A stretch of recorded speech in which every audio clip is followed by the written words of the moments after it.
Hello বন্ধুরা, যারা গার্ডেনে আপনাদেরকে স্বাগত। আশা করি সকলে ভালো রয়েছেন। আজকে আপনারা যে গাছটি দেখতে পাচ্ছেন এটি পয়েনসেটিয়া গাছ এবং এটি একটি অপূর্ব সুন্দর একটি গাছ। বিশেষ করে শীতের সময় আমরা সিজনাল ফুল করতে ভালোবাসি। সেখানে যে পরিমাণ পরিশ্রম হয় এবং সিজনাল ফুলগুলো যতদিন টেকে সেই হিসেবে দেখতে গেলে এই পয়েনসেটিয়া গাছটি কিন্তু অসাধারণ একটি গাছ। এর এখন সারা বছরই মোটামুটি এর পাতাগুলো যেমন সবুজ হয়ে থাকে, কিন্তু যখনই শীত শুরু হবে তখনই কিন্তু এর এই ডগার নতুন যে পাতাগুলো বেরোবে সেগুলো কিন্তু আস্তে আস্তে লাল হতে শুরু করে। এটি দেশীয় ভ্যারাইটির একটি গাছ এবং এই পাতা বলা ভুল হবে, দেখে পাতার মতো মনে হবে কিন্তু ওগুলো ঠিক পাতার মতোও নয়। যে যেগুলো লাল হয়ে থাকবে যেগুলো, সেখানে কিন্তু কোনো শিরা উপশিরা এগুলো দেখা যায় না। প্লেন ছোট ছোট পাতা হয় এবং এর অসাধারণ কালার। বর্তমানে থাই ভ্যারাইটির বিভিন্ন রকমের কালার বেরিয়ে গেছে, লাল, সাদা, হলুদ, পার্পেল, বিভিন্ন রকমের এখন পাওয়া যাচ্ছে। তো সেগুলি হাইব্রিড ভ্যারাইটির করা হয়েছে এবং সেই পাতাগুলিও কিন্তু বেশ বড় বড়, ফুলের সাইজও ভালো, একদম বসি হয়ে থাকে।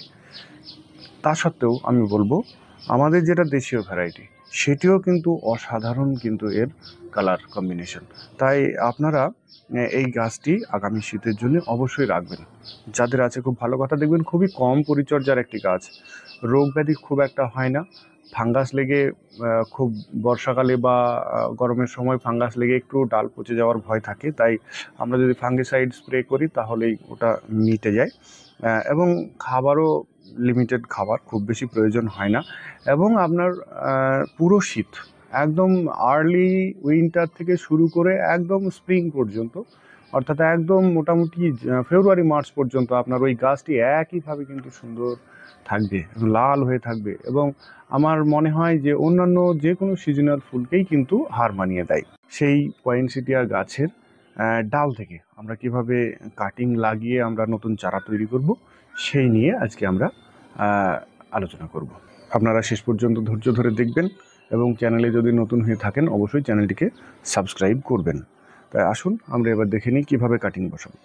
এই আপনারা ডগা কাটিং বসিয়েও কিন্তু চারা করতে পারেন এবং এখানে আমি কিছু ডগা নিয়েছি, কিছু এরকম ডাল নিয়েছি, এখান থেকেও কিন্তু আমরা এই চারাটা গ্রো করতে পারবো। এর জন্য আমাদের কি প্রয়োজন হবে, আমরা মিডিয়া হিসেবে মাটি নিচ্ছি। এখানে আমি মাটি হিসেবে যেটা ব্যবহার করছি সেখানে আমি 50% মাটি নিয়েছি, 20% বালি নিয়েছি এবং 30% মতো কম্পোস্ট নিয়েছি। এই দিয়ে একটি মাটি তৈরি করেছি এবং এই মাটিতে আমি এই গাছটিকে বসাবো, কারণ যখনই রুট বেরিয়ে আসবে তারপরে কিন্তু গাছটা এই মাটি থেকে যথেষ্ট পরিমাণে খাবার পেয়ে যাবে এবং যথেষ্টভাবে বেড়ে উঠবে। আর আমাদের কি প্রয়োজন হবে, অবশ্যই আমাদের রুটিং হরমোন পাউডার যেটা বা কাটিং এড, এটা আমাদের অবশ্যই লাগবে। এটা দিয়েই কিন্তু আমরা এই কাটিংগুলো বসাবো। যদি আপনাদের কাছে রুটিং হরমোন না থাকে তাহলে আপনারা বাড়ির মধু ব্যবহার করতে পারেন বা আপনারা অ্যালোভেরা জেল ব্যবহার করতে পারেন। অনেকে দারুচিনির পাউডার, দারুচিনিকে গুঁড়ো করে যে পাউডার হয় সেটা দিয়ে হয়, হলুদ ব্যবহার করতে পারেন। তবে সব থেকে সাকসেস রেট ভালো আসে আমাদের এই রুটিং হরমোনে।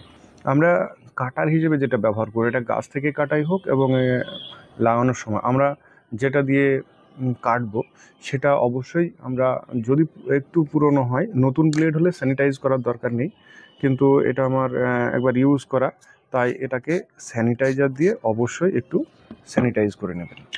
আপনারা চাকু ব্যবহার করলেও অবশ্যই সেটা স্যানিটাইজ করে নেবেন, বা যদি কোনো প্রুনার ব্যবহার করেন সেটাও আপনারা স্যানিটাইজ করে নেবেন। এবার আমরা কি করব, এই নিচের দিকটাকে একটু শার্প করে একটু চেষ্টা করবেন 45 ডিগ্রি অ্যাঙ্গেলে কেটে দেওয়ার। এই রকমভাবে কেটে একটু জলে নিচটা ভিজিয়ে নিলাম, তাহলে আমাদের রুটিং হরমোনটা খুব সহজেই লেগে যাবে এই রুট, আমাদের এই যে ডালটি রয়েছে তাতে, এবং এটা ভালো করে আমরা একদম সাদা করে রুটিং হরমোন লাগিয়ে দেবো। তারপরে একটু এই মাটিটাকে একটু ফুটো করে ব্যাস এইভাবে আমরা লাগিয়ে দেবো। এইরকমভাবে এটি যেমন একটি ডাল রয়েছে, আশা করছি আমি এটা থেকেও ভালো গাছ পাবো। এটা একটি বেশ ভালোই ম্যাচিওর ডাল, এটাকেও তাই মোটামুটি 45 ডিগ্রি অ্যাঙ্গেলে এটাকে কেটে নেব। জলে ভেজানোই ছিল, তাই একটু জলে ভিজিয়ে আমরা রুট হরমোনে এখানে ডুবিয়ে দিলাম এবং এইভাবে আমরা গাছগুলিকে লাগিয়ে দেবো। এইরকমভাবে আমরা সমস্ত গাছগুলি পরপর লাগিয়ে দেবো। আমাদের গাছগুলো সমস্ত লাগানো হয়ে গেছে এবং এই গাছে এবার আমরা জল দিয়ে দেবো এবং জল দিয়ে দেওয়ার পরে এই গাছটিকে আমরা মোটামুটি একটু ছায়া জায়গাতে রাখবো। খুব রোদে রাখা যাবে না, খুবই নরম এটি গাছ একটি। এবং আমাদেরকে খেয়াল করতে হবে, যদি আমরা একটু গাছের ছায়াতে রাখতে পারি তাহলে খুব ভালো হবে। এবং জল যখন শুকিয়ে যাবে, মোটামুটি একটু যখন কমে আসবে, হালকা হালকা করে আমরা জল দিয়ে দেবো। তাই আপনারা এইভাবে আপনারা যদি পয়েনসেটিয়া গাছ যদি করে নিতে পারেন খুবই ভালো।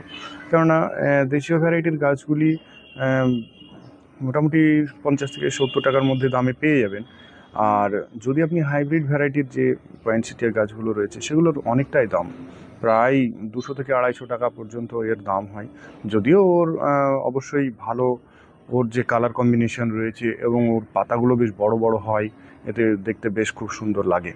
তাই আমি বলবো, যারা সিজনাল ফুল ভালোবাসেন, সিজনাল ফুলের সঙ্গে সঙ্গে আপনারা একটা এই পয়েনসেটিয়া গাছ রাখুন। দেখবেন পুরো শীতটাই কিন্তু আপনার বাগানকে কিন্তু একদম আলোকিত করে রাখবে। এবং কারো যদি গাছ থাকে এভাবে আপনারা কাটিং করে নিতে পারবেন, কাটিং থেকেও আপনি চারা তৈরি করে নিতে পারবেন। তাই ভিডিওটি যদি ভালো লেগে থাকে অবশ্যই একটি লাইক দেবেন এবং বন্ধুদের মধ্যে শেয়ার করে দেবেন। এছাড়া যদি পয়েনসেটিয়ার বিষয়ে আরও কিছু জানার থাকে অবশ্যই কমেন্ট বক্সে জানাবেন, আমি উত্তর দেওয়ার অবশ্যই চেষ্টা করব। আপনারা সকলে ভালো থাকবেন, ধন্যবাদ।